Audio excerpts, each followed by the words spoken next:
All right, Tesla earnings are out for quarter two. Let's take a look at them. So Tesla grew revenue 42%, but automotive margins declined.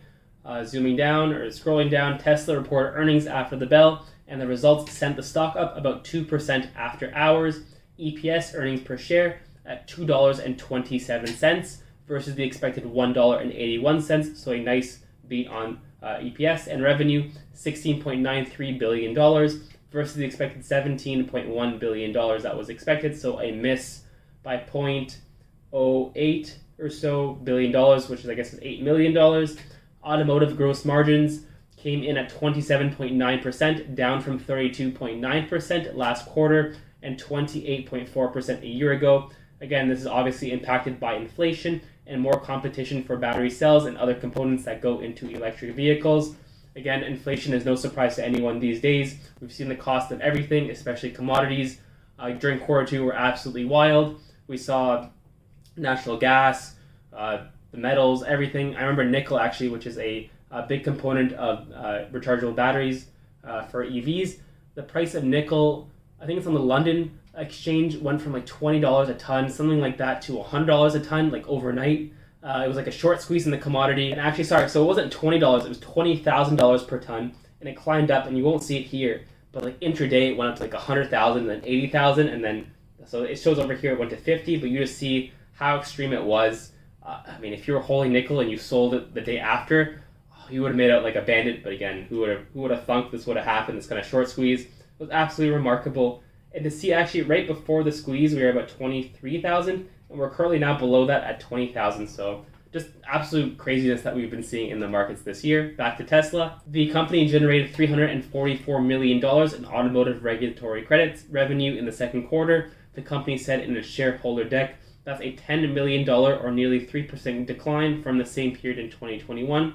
Earlier this month, the vehicle deliveries of 254,695 electric cars for the period ending June 30th, 2022, showing 27% growth from the year ago, but an 18% decrease sequentially. And I know people are making a big deal of this. However, you take in the fact that Shanghai was shut down pretty much, and they did ramp back up.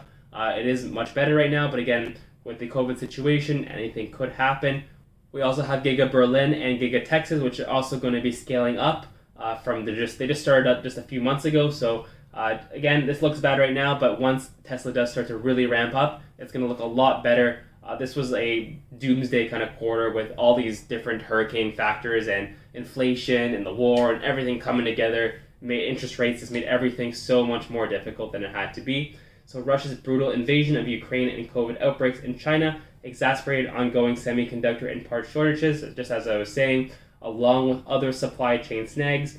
COVID restrictions in Shanghai forced Tesla to temporarily suspend or limit production at its factory there during the second quarter of 2022.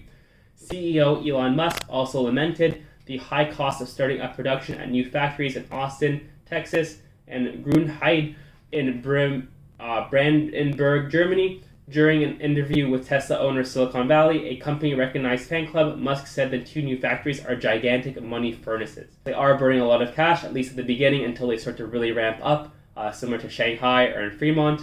In California, once they start ramping up, they won't be burning as much cash.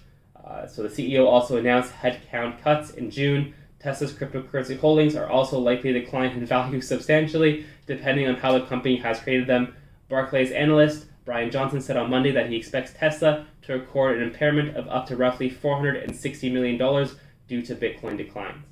On the brighter side, Tesla recently marked a milestone with an employee posting on LinkedIn this week. The company surpassed production of 2 million vehicles at its Fremont, California factory. And according to a White House memo from June 28th, Tesla also plans to begin production of the new supercharger equipment that will enable non-Tesla EV drivers in North America to use Tesla superchargers. So again, this is just a story that's just in the making. Tesla is a growth beast over the next decade. You can argue all you want that it is overvalued, and I wouldn't disagree with you. There is a runway of growth ahead of them with new products, innovation, just getting everything up to scale, especially, for example, the superchargers, which are the backbone.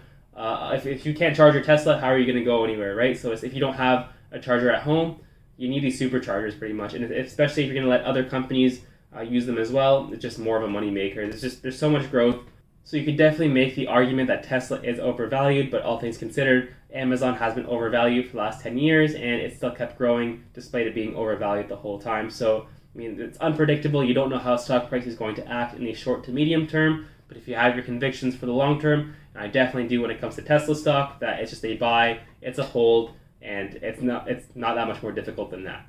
So now 30 minutes after the close, we did see the price jump up to about $773 after hours, and since then coming back to where nearly where it closed at, around 746. It closed at 742, so we are up about 0.5%.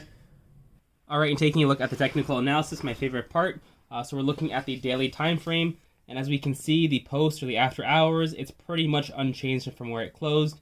We were just pushing against that 50 exponential moving average, so we're between both the 20 and the 50, and of course well below the 200 simple moving day average, as most of the market is, which is currently at about $910. So we've been in a bigger part of an uptrend ever since, let's say, the end of 2020. It also acted as resistance around $500, where it did back in September, as well as November of 2020, before it broke out and started acting as an area of support. So on the weekly, again, we're both below the 50 and the 20 EMA. And honestly, if this one does break through this uptrend, it could get very ugly. The next area of resistance could be around $425, where that 200 simple moving day average is, as well as a bunch of consolidation during 2020. So it could break down pretty badly. However, if we do see upside, I mean, first we'd have to break through this $800, $900 area, and then the better part of this downtrend, which is touched once, twice, and 3 times. And zooming out even more so, if we take a look at the monthly time frame, it looks pretty bad when you look at it like this.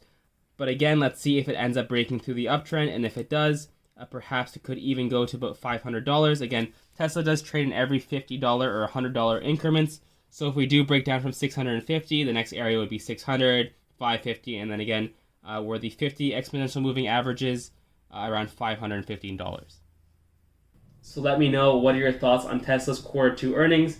What are your thoughts on stock price? What do you think it's going to do in the short to medium term? Are you a buyer? Are you a seller? Or are you a holder like me? Let me know in the comments below. As always, subscribe and like the video, and check out my description below for links to my Instagram, my Twitter, and my TikTok. I will see you guys in the next video.